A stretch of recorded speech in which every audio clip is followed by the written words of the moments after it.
오늘 본문은 여러분들이 익히 잘 아는 예수님과 제자들이 갈릴리 호수, 바다라고 자꾸 표현하는 데는 두 가지 이유가 있습니다. 하나는 물이 깊고 넓기 때문이라는 뜻도 있지만 진짜 큰 이유는 호수는 아무리 바람이 불어도 그렇게 크게 요동치지 않는데 이 갈릴리 호수는 바람만 한번 불면은 마치 그 바닷가의 파도처럼, 여러분들 강릉에 태풍 끝나고 한번 가본 적이 있습니다. 이 파도가 그냥 겁이 날 정도로 불더라고요.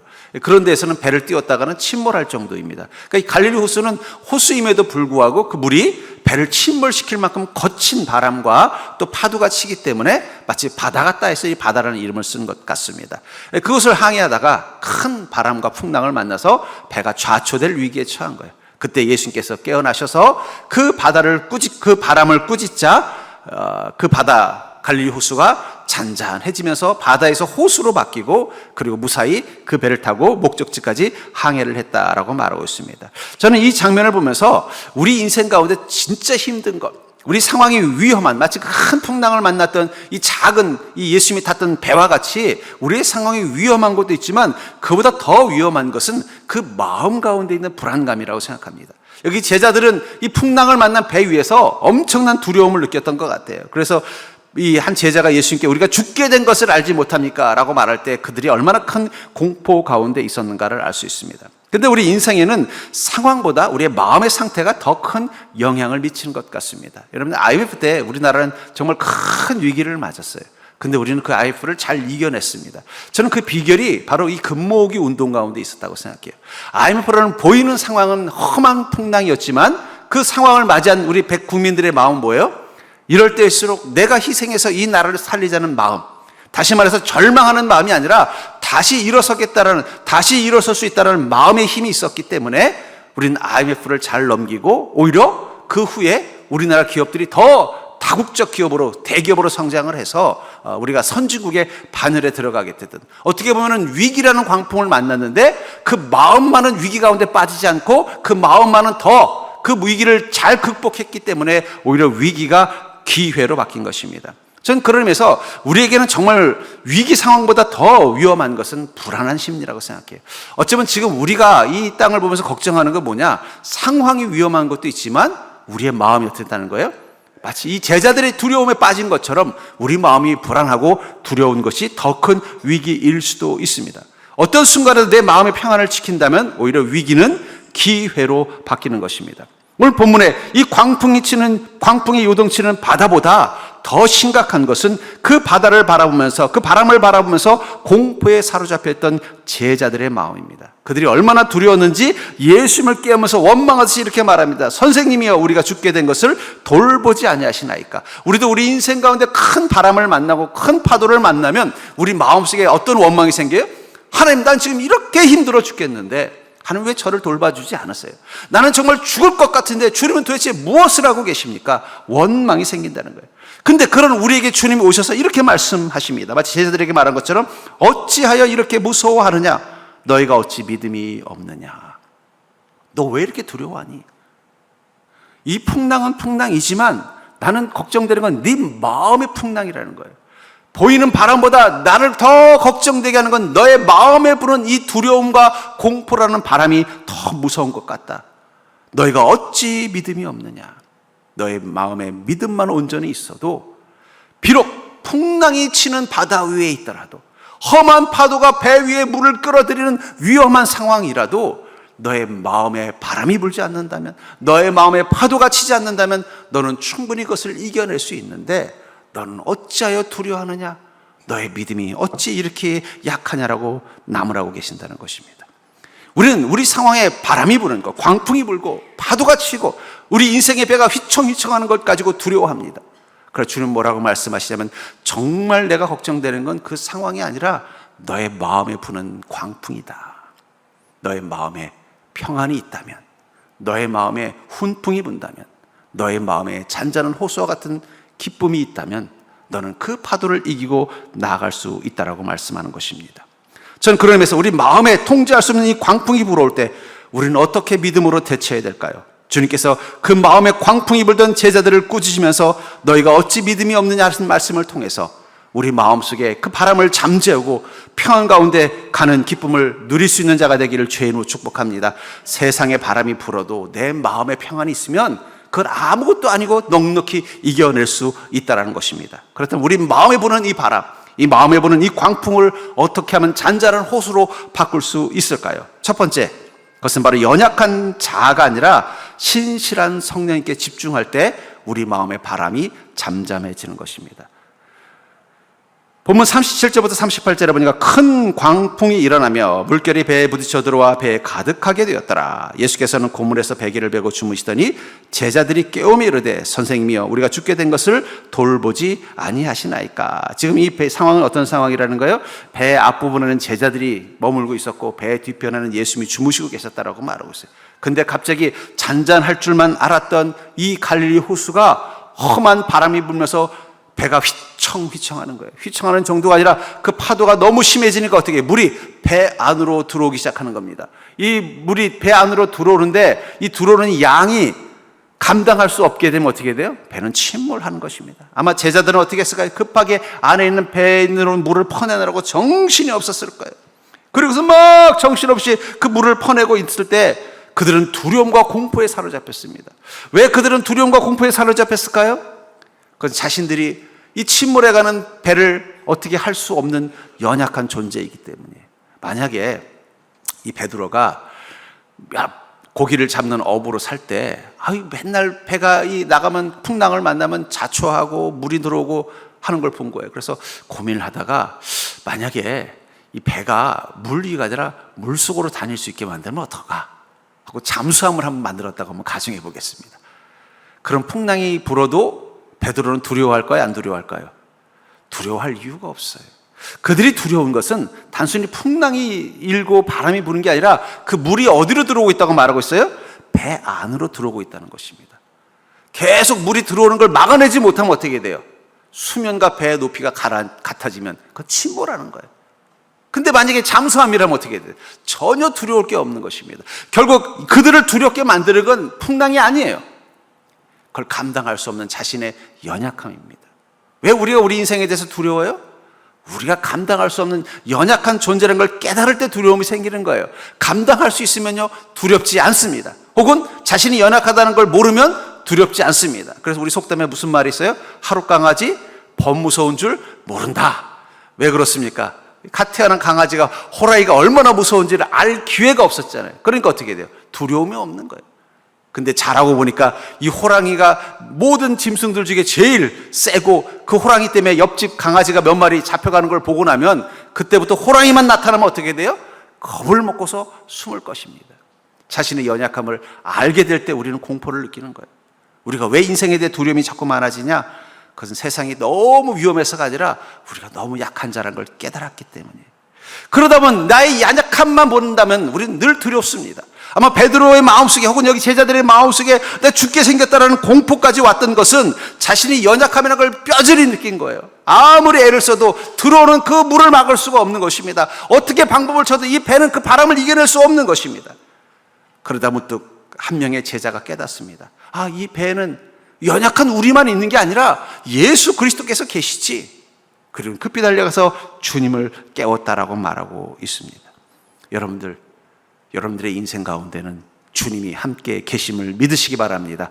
바로 그게 성령님이에요. 성령님이 여러분들의 마음의 고물에 계신 거예요. 배 뒤편에 계신 겁니다. 어쩌면 우리가 두려운 것은 이 인생의 문제 앞에서 연약한 나 자신만 바라보기 때문입니다. 아마 분명히 제자들이 보니까 고기를 잡아본 적이 없는 어부가 출신이 아닌 제자들이 보니까 베드로나 요한이 어부 출신이라 당연히 이 배를 잘 끌고 갈 줄 알았더니 그들도 두려움에 사로잡혀 있는 걸 보면서 더 공포에 빠졌을 거예요. 이 갈릴리 호수를 누구보다 잘 알고 있는 제자들, 이 배를 누구보다 잘 보는 제자들이 저 두려워하는 모습을 보니까 야, 이거 큰일 났다. 우리도 그렇지 않습니까? 나보다 그래도 인생을 잘 살 줄 알았던 사람이 인생의 위기를 경험하고 어려움을 보면요 더 내 마음에 두려움과 공포가 생기는 것입니다. 거기서부터 우리가 벗어날 수 있는 방법은 우리의 시선을 연약한 것들에서 이 땅을 창조하신 가장 위대하시고 강하신 주님께로 우리의 시선을 돌리는 것입니다. 실제로 우리 안에 스트레스를 해결하는 이 과학적인 방법도 그게 바로 마음의 고개 돌리기라고 말하고 있더라고요. 무슨 얘기냐? 이 뇌가 어떤 문제 앞에서 스트레스를 많이 받을 때 이 뇌가 스트레스를 해결하는 제일 좋은 방법은 뭐냐면 뇌가 다른 것에 관심을 갖게 만들면 된대요. 그래서 이 우울증이나 혹은 치매 환자에게 제일 좋은 운동이 달리기나 걷기라고 합니다. 왜냐하면 우리가 생각하기엔 달리기나 걷기가 아무것도 아닌 것 같지만 이 달리기나 걷기가 하려면요, 우리의 뇌가 어디에 집중해야 되느냐? 발끝에 집중을 해야 된대요. 여러분들 아무 생각 없이 걷다가 삐끗해 본 적 있잖아요. 돌부리에 걸려 넘어져 본 적 있잖아요. 그것도 걷는데, 그런데 달릴 때는요 더 위험하죠. 그러니까 어떻게 해야 돼요? 뇌가 온 신경을 이 몸, 특별히 이 다리 쪽에 신경을 두고 뛴다는 거예요. 그러면 뇌가 잠시 그 순간 자기 인생의 근심이나 걱정으로부터 자유해진다는 거예요. 그러니까 뇌가 쉬는 방법은 다른 것, 나를 두렵게 만드는, 나를 힘들게 만드는, 내가 연약한 존재를 느끼게 만드는 데서 마음을 바꿔서 다른 것을 바라보는 거라는 거예요. 그래서 그걸 뭐 컬러 테라피 워킹 그러더라고요. 그래서 달리기 할 때 만약에 스트레스를 많이 받는 분이 있으면 걷기 할 때 이렇게 하라고 제언을 하더라고요. 왜냐하면 색깔 하나를 정하래요. 내가 가는 길에서 예를 들면 초록색이 보이면 보겠다. 그러면 이제 뇌가 계속 어떻게 돼요? 초록색만 보려고 찾다 보면은 나도 모르게 생각이, 내가 근심되고 걱정되는 생각에서부터 자유해지기 때문에 그 순간 뇌가 쉼을 얻는다라고 말하고 있는 것입니다. 저는 마찬가지로 생각해요. 왜 우리가 근심으로부터, 두려움으로부터, 걱정으로부터 자유하지 못하느냐? 몸도 그것 때문에 힘들어 죽겠는데 머리도 거기서부터 자유하지 못하는 거예요. 계속 그 생각이 떠나지 않는 거예요. 이거 어떻게 해야 되지? 또 그 감정, 그 일이 잘못됐을 때 일어날 수 있는 문제에 대한 그런 걱정과 근심이 내 마음속에서 막 두려움과 걱정의 감정으로 막 올라오고 있고요. 그 속에서 나도 모르게 손과 발까지도 거기에 반응해서 막 어쩔 줄 몰라 하고 있으면 우리는 그 속에서 이게 어떻게 감당을 못하는 겁니다. 근데 그때 내 마음을 돌리는 게 필요하다는 거예요. 우리 그리스도인이 인생의 문제 앞에서 우리 마음을 쉬게 만드는 가장 좋은 방법은 마음의 고개를 돌리는 거예요. 누구에게로요? 내 안에 계신 성령님에게로 돌리는 거예요. 이 제자들이 공포에 빠졌던 이유는 그들이 어디에 집중했기 때문이에요? 그 험한 파도, 그 앞에서 어쩔 줄 몰라는 동료들, 어부도 있었을 거고 선원도 있었을 거고 선장도 있었을 수 있겠습니다. 그들마저도 이 파도 앞에서 우왕좌왕하고 있는 걸 보니까, 야, 저렇게 평생 고기 잡고 이 배를 몰던 사람도 저렇게 힘들어하는 걸 보니 나는 어떻게 되겠어? 더 두려운 거예요. 그런데 그 순간 그들의 마음속에 누가 떠올랐어요? 맞아, 이 배에는 이 연약한 우리만 있는 게 아니라 예수님이 함께 계시지. 그리고 주님께 달려가서 주님을 깨웁니다. 우리 인생 가운데는 성령 하나님이 함께 계심을 믿으시기 바랍니다. 여러분들이 지금 힘든 건 여러분들의 눈이, 여러분들의 마음이 무엇에만 집중하기 때문이에요? 우리 자신이 얼마나 연약한 존재인 것에만 집중하는 거예요. 우리가 감당할 수 없는 문제에만 집중하기 때문에 우리는 두려운 것입니다. 물론 우리가 우리 인생의 문제를 해결하려면 그런 문제에 대해서 집중하는 집중력도 있어야 돼요. 그러나 그럴수록 우리 마음에 평안을 가져야 돼요. 쉼을 가져야 돼요. 그리고 우리 마음이 어디에 집중해야 돼요? 마음의 고개를 돌려서 내 안에 계신 성령님에게 집중해서 성령님을 깨우는 믿음이 필요하다는 것입니다. 예레미야서 33장 2절부터 3절에 보니까 이를 행하시는 여호와, 그것을 만들며 성취하시는 여호와, 그의 이름을 여호와라 하는 이가 이와 같이 이르시도다. 너희는 내게 부르짖으라. 내가 내게 응답하겠고 내가 알지 못하는 크고 은밀한 일을 내게 보이리라. 여러분들의 눈에 누가 보여요? 하나님이 보이시는데 어떤 하나님이시라는 거예요? 일을 행하시는 하나님.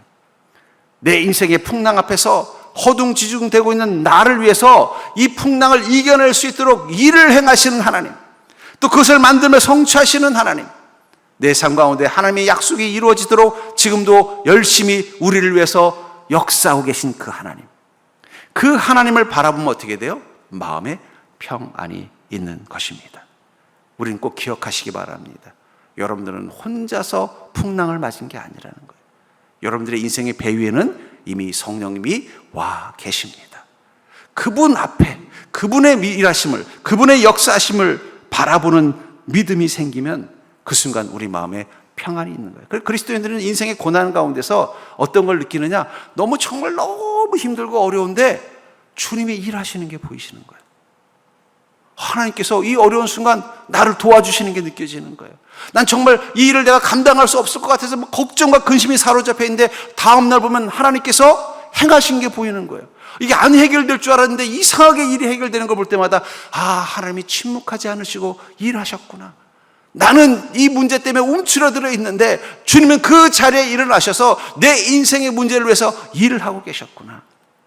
우리가 그 사실을 믿고 소망하면요, 우리 마음에 평안이 옵니다.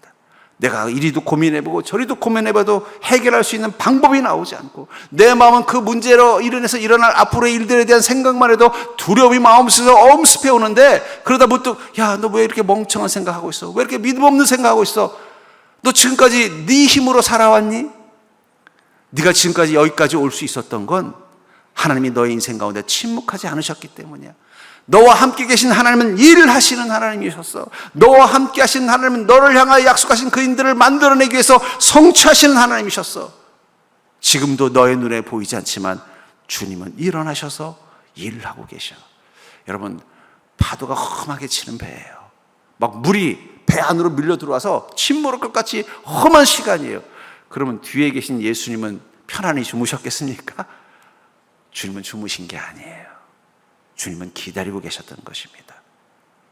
두려움에 사로잡힌 제자들이 그 두려움의 마음을 내려놓고 주님께 집중하기를 기다렸던 거예요. 너는 내게 부르짖으라. 내가 내게 응답하겠고 내가 알지 못하는 크고 은밀한 일을 내게 보이리라. 여러분, 우리가 우리 인생의 두려운 것들을 바라보는 것이 아니라 우리와 함께 계신 예수 그리스도를 바라보는 그 순간 우리 눈에 무엇이 보여요? 하나님의 응답이 보이는 거예요. 하나님이 내 인생을 위하여 일하고 계시는 크고 은밀한 일들이 그때부터 보이는 거예요. 하나님, 도대체 내가 이렇게 힘든데 어디 계세요? 어디 계시긴요? 일하고 계시는데 우리가 하나님은 안 보고 자꾸 광풍만 보고 있고 파도만 보고 있고 물이 들어오는 배만 보고 있으니까 하나님은 안 계신 것처럼 느껴지는 거예요. 아니요, 주님은 일하고 계십니다. 주님은 행하고 계십니다. 주님은 역사하고 계십니다. 언제부터 그것이 보인다고요? 너는 그 마음의 시선을 나에게로 돌리고 나에게 입술을 열어 나에게 부르짖으라는 거예요. 주님. 어떻게 보면 주님, 내가 죽게 되셨습니다라는 말이 원망처럼도 볼 수 있지만 그래도 그 고백을 할 수 있었다는 것, 주님에게 시선을 돌릴 수 있었다는 건 제자들이기 때문에 가능했던 거예요. 그 배에 제자들은 없었고 그냥 그 배를 타고 가는 어떤 여행객들만 있고 예수님이 계셨다면 그들은 끝까지 예수님을 찾지 않았을 것입니다. 그래서 적어도 제자들은 알고 있었던 거예요. 이 배에 함께 타고 계신 그 예수님이 하나님이시라는 것을, 그분께서 일어나셔서 일하시기 시작하면 이 풍랑은 잠재워질 거라는 것을 알고 있었기 때문에 달려가서 주님, 내가 죽게 생겼습니다라고 고백했다는 것입니다. 그러므로 사랑하는 성도님들, 지금 여러분들의 인생에 풍랑이 불고 그것 때문에 여러분들의 마음에 두려움과 근심이 가득하다면 지금 여러분들의 마음에 필요한 것은 마음의 시선을 돌리는 것입니다. 누구에게로? 여러분들과 함께 계신 성령님에게로. 그리고 부르짖는 믿음으로 고백하십시오. 주님, 저는 너무나 연약한 자입니다. 저는 이 파도 앞에서도 죽을 것만 같습니다. 저의 이 연약한 마음 주님 불쌍히 여겨주시고 일어나셔서 나를 위하여 행하여 주시옵소서. 그럼 그때부터 주님은 뭐라고 말씀하시는 거예요? 내가 알지 못하는 크고 은밀한 일을 우리에게 보여주신다는 것입니다.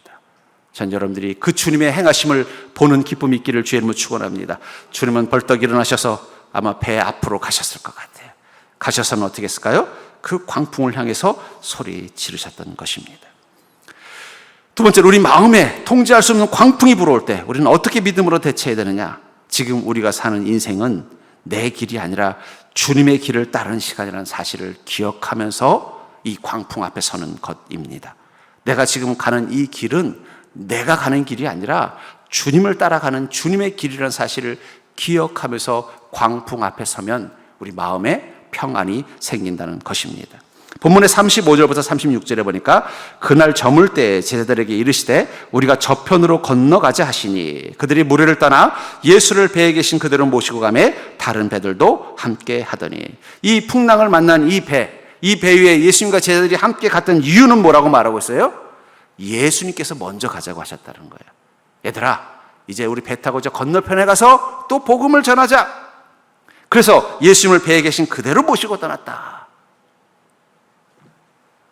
우리가 제자의 삶을 산다는 건 뭘 말할까요? 우리가 예수 그리스도의 제자로서 이 땅을 산다는 것, 그것은 바로 제자다운 태도로 사는 것이며 제자에게 주신 그 사명을 따라 사는 것입니다. 그 말은 우리가 가는 인생의 길이 주님의 뜻과 인도하심을 따라 사는 길이 되어야 한다는 거예요. 아마 그날 밤 예수님과 함께 이 갈릴리 호수를 통과하던 이 배 위에서 베드로는 다음 해가 새로웠을 것 같아요. 옛날엔 내가 이 배 탈 때는 고기 잡으려고, 야, 이 건너편가 쪽에 고기가 요즘 잘 잡힌다더라. 그러면 밤새도록 어떻게 해야 돼요? 그 배를 끌고 그 건너편, 갈릴리 호수 건너편까지 가서 고기를 잡으려고 이 깊은 밤에도 배를 끌고 나갔었는데, 지금은 무엇 때문에 이 배를 타고 있는 거예요? 주님의 나라를 위해서, 그 사람을 낚는 어부가 되기 위해서 자기가 가고 있다는 걸 느낀 거예요. 그전에는 나 혼자 이 배를 타고 갈 때마다 오늘은 고기가 많이 잡혀야 되는데, 그래야 집에 가서 우리 자녀들에게 맛있는 음식도 준비하고, 또 이번에 우리 자녀들 결혼도 시키려면은 또 결혼식에 필요한 돈도 준비해야 되고, 우리 부모님 병원에 보내드리려면 병원비도 만들어야 되는데, 늘 이 배를 탈 때마다 어떤 생각이 사로잡혀 있었어요? 이 빈 배를 고기로 채우고 들어와야 된다는 생각으로 가득 차 있었던 삶을 살았던 거예요. 근데 지금 그날 밤 예수님과 함께 가는 그 배에서 베드로의 마음은 무슨 생각으로 가득했을까요?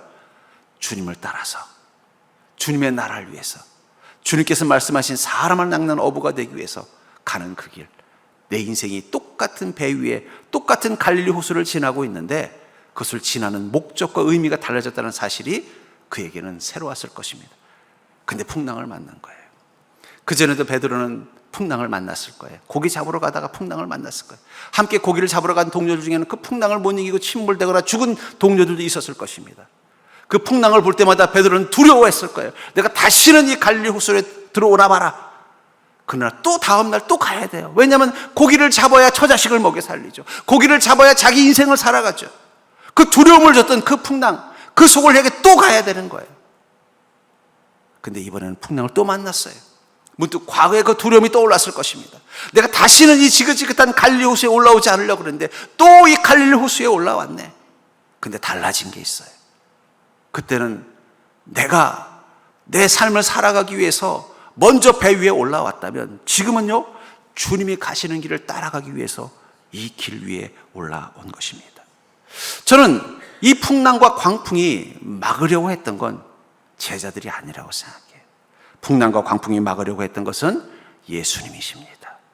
예수님이 가는 그 길을 막으려고 한 거예요. 마귀가 풍랑과 바람을 일으켜서 예수님이 또 다른 동네에서 복음을 전하는 일을 막기 위해서 그 밤에 풍랑과 광풍을 일으키게 만든 것입니다. 그렇다면 그 풍랑과 광풍은 누가 막아줘야 돼요? 그건 예수님이 막아줘야죠. 내가 내 인생을 위해서 가는 길이라면 우리는 그 풍랑과 광풍을 내 힘으로 어떻게든 막아내고 이겨내야 돼요. 근데 그게 아니라 주님이 가시는 길을 따라가는 길이라면 우리에게 필요한 건 뭐예요? 주님이 그 풍랑을 잠재울 수 있도록 주님을 깨우시기만 하면 된다는 거예요. 사도행전 20장 21절부터 24절에 보면은 바울 목사님이 예루살렘으로 가는 일정을 계획하고 있었는데, 성령께서 이 바울을 사랑하는 성도들에게 예루살렘에 가면 바울 목사님이 엄청난 고난과 감옥에 갇히고 죽을 위험에 처할 거라는 걸 말씀하세요. 그 말을 듣고서 바울 목사님을 사랑하던 사람들이 다 하나같이 막습니다. 근데 이렇게 고백하고 있어요. 보라, 이제 나는 성령에 매어 예루살렘으로 가는데 거기서 무슨 일을 당할는지 알지 못하노라. 오직 성령이 각성해서 내게 증언하여 결박과 환난이 나를 기다린다 하시나, 내가 달려갈 길과 주 예수께 받은 사명 곧 하나님의 은혜의 복음을 증언하는 일을 마치려 하면은 나의 생명조차 조금도 귀한 것으로 여기지 아니하노라. 분명히 성령님께서는 바울 목사님에게 너 예루살렘 가면 풍랑을 만날 거야, 광풍을 만날 거야, 너의 배가 침몰하는 것처럼 생명의 위협을 느낄 거야. 그런데도 바울 목사님은 왜 가기로 결정했을까요? 아마 이렇게 물었을 것 같아요. 아유, 성령님 감사합니다. 제가 거기 가서 광풍 만나서 고생할까 봐 걱정돼서 말씀해 주신 거죠? 그래, 그럼 성령님은 거기 안 가실 거예요? 무슨 소리야, 나는 가야지. 나는 그곳에 가서 아직도 예수를 믿지 않는 이 예루살렘 사람들에게 복음을 전해야지. 난 간다. 그때 바울 목사님 뭐라 그랬을까요? 성령님이 가시는데 제가 어떻게 안 따라갈 수 있습니까? 나는 성령님에게 매여 있는 자입니다. 여기 메이다라는 말이 헬라어로 데오라는 말을 쓰는데, 이 말은 함께 묶여 있다는 뜻이에요. 이렇게 길을 가다 보면은 이 강아지하고 집주인, 그 집주인이 이렇게 산책을 할 때 보면요, 제가 서열이 보입니다. 어떻게 서열이 보느냐? 그 집에서 제일 높은 존재가 강아지인 경우는 어떻게 되느냐? 그 주인이 잡고 있는 목줄을 지가 끌고 막 가요. 그럼 주인은 대부분 어떻게 돼요? 쩔쩔쩔 끌려가요. 그럼 그거 뭐예요? 이 강아지가 주인이에요. 근데 그 집의 주인이 강아지가 아니라 그 목줄을 쥐고 있는 주인이면요, 강아지가 어떻게 하는 줄 아세요? 가만히 따라가요. 목줄이 보면 느슨해요. 그 얘기 뭐예요? 강아지가 가면서 주인을 보는 거예요. 주인이 왼쪽으로 가면 어떻게 돼요? 알아서 왼쪽으로 따라가고, 오른쪽으로 가면 오른쪽 따라가는 거예요. 근데 자기가 주인이라고 생각한 강아지는 어떻게 해요? 주인이 어디로 가려고 해도 상관없어. 자기가 가고 싶은 데로 가는 거예요. 가다가 갑자기 풀숲에서 냄새가 나면 또 풀속으로 끌고 가는 거예요. 그래서 제가 그걸 보면서, 저 강아지가 주인이지. 혹시 여러분 중에 강아지 키우시는 분들 계시면 산책할 때 어떻습니까? 그 강아지가 막 목줄을 끌고 가면 지가 주인인 줄 알고 여러분들 집사인 줄 아는 거예요. 근데 반대로 여러분들 산책 나가면 그 강아지가 얌전히 주인하고 적당한 거리를 유지하면서 그 줄이 느슨해져서 가면은 얘는 내가 주인인 걸 아는구나. 어쩌면 우리 인생의 풍랑을 만났을 때 여러분들은 예수님이 주인이라고 믿는다면 걱정할 필요 없습니다. 왜냐하면 주님이 가시는 길을 따라가고 있기 때문이에요. 근데 어느 순간 내가 주인이 돼서 성령님을 끌고 가면요, 그때부터 우리가 만나는 풍랑은 내 길에서 만난 풍랑이 되는 것입니다. 어쩌면 이 결박과 환난, 이 바울 목사님에게 너는 결박과 환난이 너를 기다린다고 말씀했을 때 이 결박과 환난은 고난에 묶여있는 결박과 환난이 아니에요. 성령님께 묶여있는 결박과 환난인 것입니다. 여러분, 우리가 우리 인생 가운데 왜 풍랑을 만났어요? 그것은 우리가 성령님께 묶여있는 자이기 때문입니다. 여러분들의 인생에서 만나는 풍랑은 여러분들 때문에 부는 풍랑이 아니에요. 여러분들과 함께 묶여 계신 그 성령님을 막으려는 마귀가 만드는 풍랑입니다. 그렇기 때문에 그 풍랑을 대하는 자세가 다를 수밖에 없어요. 이 배에 부는 광풍과 바람은 제자들을 막는 것이 아니라 바로 그 배에 계신 예수를 막으려고 하는 것입니다. 그렇다면 그 풍랑과 파도를 잠재울 수 있는 것은 예수님 한 분뿐이신 것입니다. 마찬가지입니다. 우리가 정말 주님과 함께 묶인 존재, 이 때에 매어있는 존재라는 믿음의 확신을 가지고 내가 하루하루 살아가는 것이 바로 주님과 함께 가는 여정이기 때문에 일어난 일이라고 믿는다면 우리 풍랑을 보고도 우리 인생을 걱정하지 않아요. 이 풍랑 주님이 힘드시지 않을까? 주님 힘드실까요? 여러분, 주님을 흔들 수 있는, 주님의 마음을 두렵게 만들 수 있는 풍랑은 세상에 있지 않습니다. 그러니까 파도가 쳐도 주님 주무신 거예요. 일어나셔서 어떻게 했어요?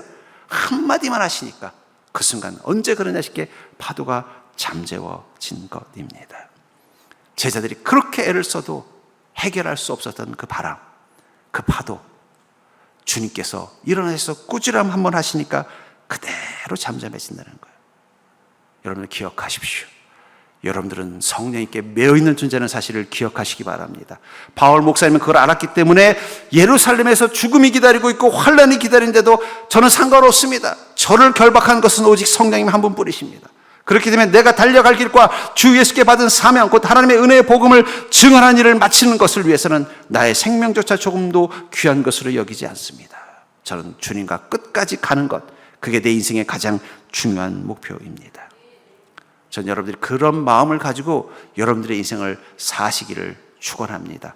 베드로가 그 같은 갈릴리 호수에 자기 인생을 위해 고기를 잡기 위해서 배 위에도 올라왔지만 이제는 예수님의 나라를 위해서, 하나님의 나라를 위해서 그 배 위에 올라온 것처럼 내가 하루하루 살아가는 인생의 그 갈릴리 호수가 나를 위해서가 아니라 나를 묻고 계시는 성령을 위해 사는 인생이라는 마음을 가지고 살아가면요, 인생을 사는 이유가 달라지니까 인생의 문제를 보는 시선도 달라지는 거예요. 직장에 갔더니 어려움이 생긴 거예요. 자꾸 나를 힘들게 하는 일들이 생기고 동료들과 불화가 생기고, 그전 같으면 내 인생을 막는 이 풍랑들, 이거 어떻게 하면 좋으나, 풍랑 안 부는 동네 없나 해서 이직을 고민하고 다른 길을 찾아보려고 애를 쓰는데 어느 순간 그들이 막는 건 내가 아니라 내 안에 계신 성령님이라는 확신이 생기면 그때부터 어떻게 돼요? 주님께서 일어나셔서 그들을 잠재워 주기를 기도하게 되는 거예요. 그 풍랑을 잠재우시는 주님의 능력을 사모하면서 가는 것입니다. 요셉의 형통은 그의 인생 가운데 풍랑이 불지 않았다는 뜻이 아니에요. 그의 인생 가운데 광풍이 불지 않았다는 뜻이 아니에요. 그들의 인생에 배에 물이 들어오지 않았다는 뜻이 아니에요. 요셉의 형통은 자신이 가는 이 길은 자기가 가는 것이 아니라 내 안에 계신 성령님이 끌고 가시는 길이라는 사실을 믿는 믿음이었던 것입니다. 그 믿음 앞에서 문제를 만나도 어떻게 돼요? 그건 성령님을 막는 것입니다. 주님의 일을 막는 것입니다. 그렇기 때문에 요셉은 그 문제가 있을 때마다 주님 뒤에 서는 거예요. 그럼 주님이 어떻게 하셨어요? 그 광풍을 잠재우듯이 그 문제를 주님께서 역사하심과 행하심으로 해결하는 것을 보는 거예요. 그게 평안입니다.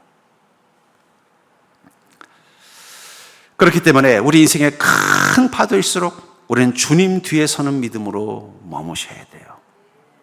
여러분들의 마음에 두려움이 있다는 것, 여러분들이 감당할 수 없는 문제가 있다는 걸 말하는 거예요.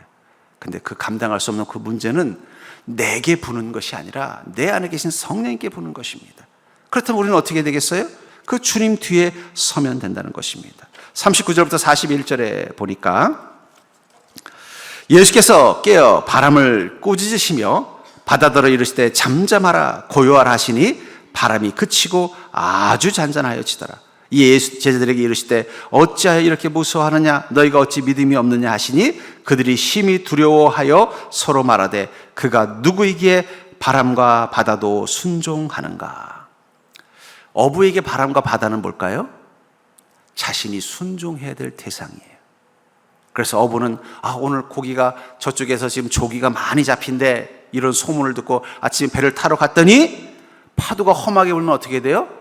고기가 많이 잡히는 걸 알아도 배를 탈 수가 없는 거예요. 왜냐하면 바다가 허락해 주지 않았기 때문입니다. 순종의 대상이라는 거예요.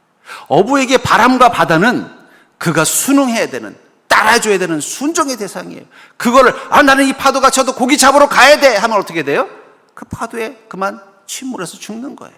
알기 때문에 어부는 늘 바다를 두려워하고 바람을 무서워합니다. 바람이 불면 순종해야 돼요. 바다가 허락하지 않으면 순종해야 돼요. 남들은 고기를 많이 잡았다고 하는데 나는 가서 하루 종일 고기 한 마리 못 잡고 돌아와도 바다를 원망할 수 없어요. 또 순종해야 돼요. 바람과 바다는 어부에게는 순종의, 이 배에 탄 사람들에게는 순종의 대상입니다. 근데 그 바람과 바다를 누가 잠잠하게 만들었어요? 예수 그리스도가 잠잠하게 만든 것입니다. 그 순간 깨달았다는 거예요. 우리가 철저히 지배받아야 되는 이 자연, 이 바람과 바다, 그것을 다스리시는 분이 바로 예수 그리스도이시구나.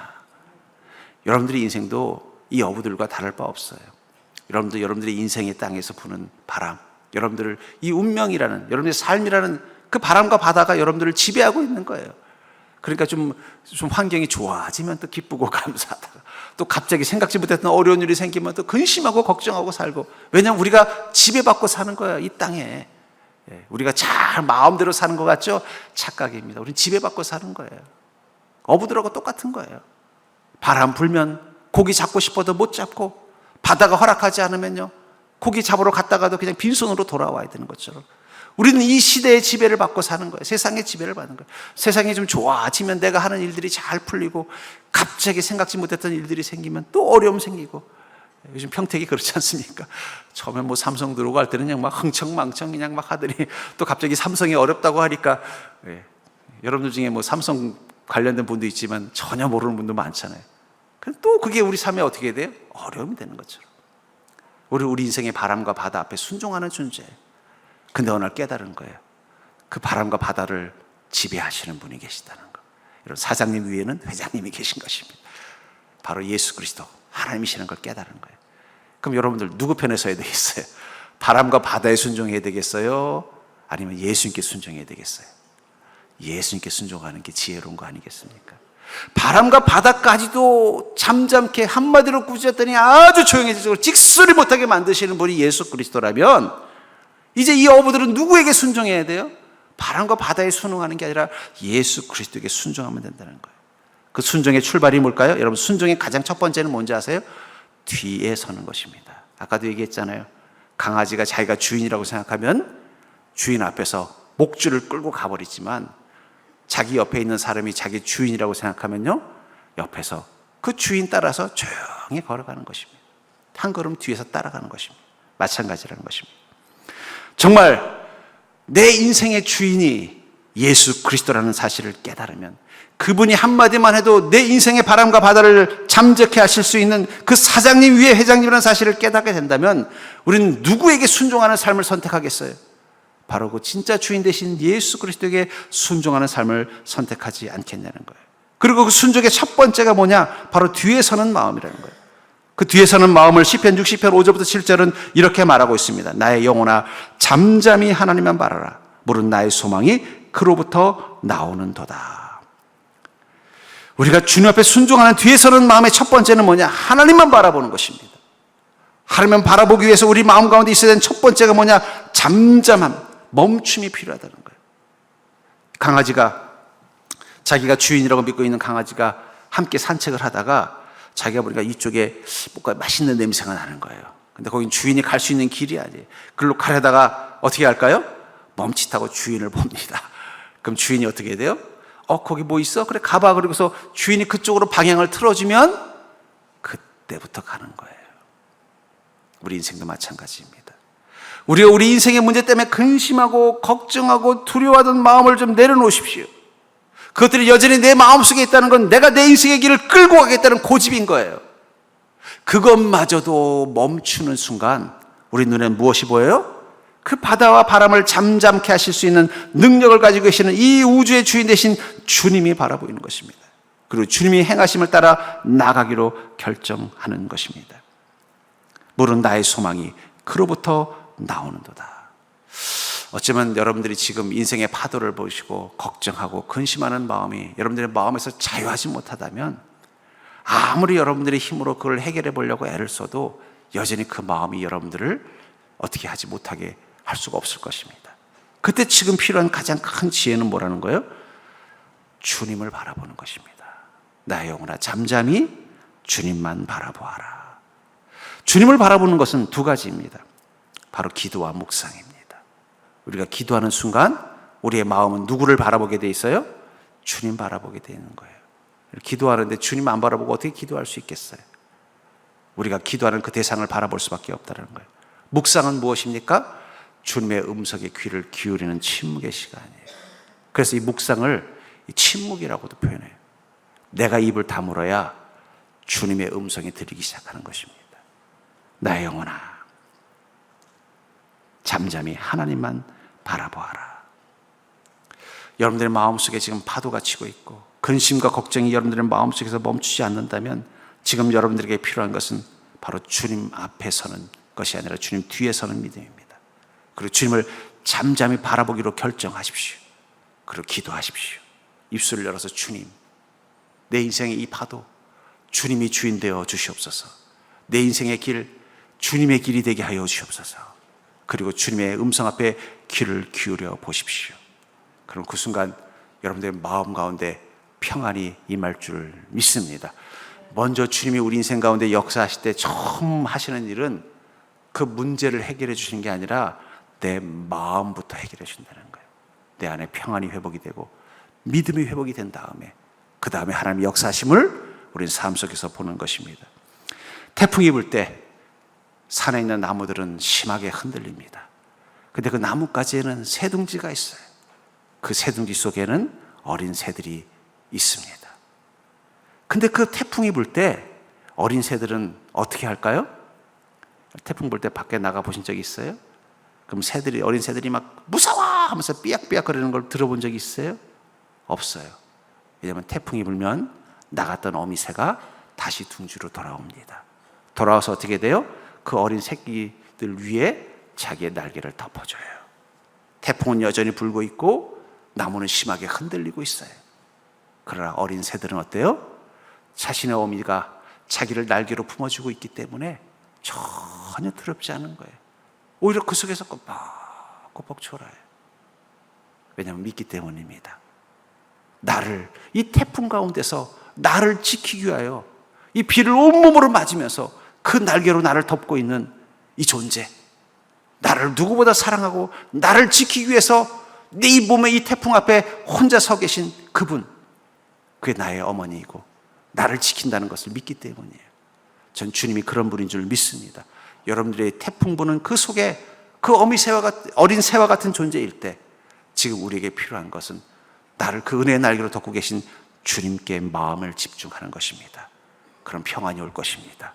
그 태풍이 우리 인생 가운데 어떤 영향도 미치지 않게 될 것입니다. 전 여러분들이 그 은혜를 누리는 복된 자가 될 수 있기를 주의 이름으로 간절히 축원합니다.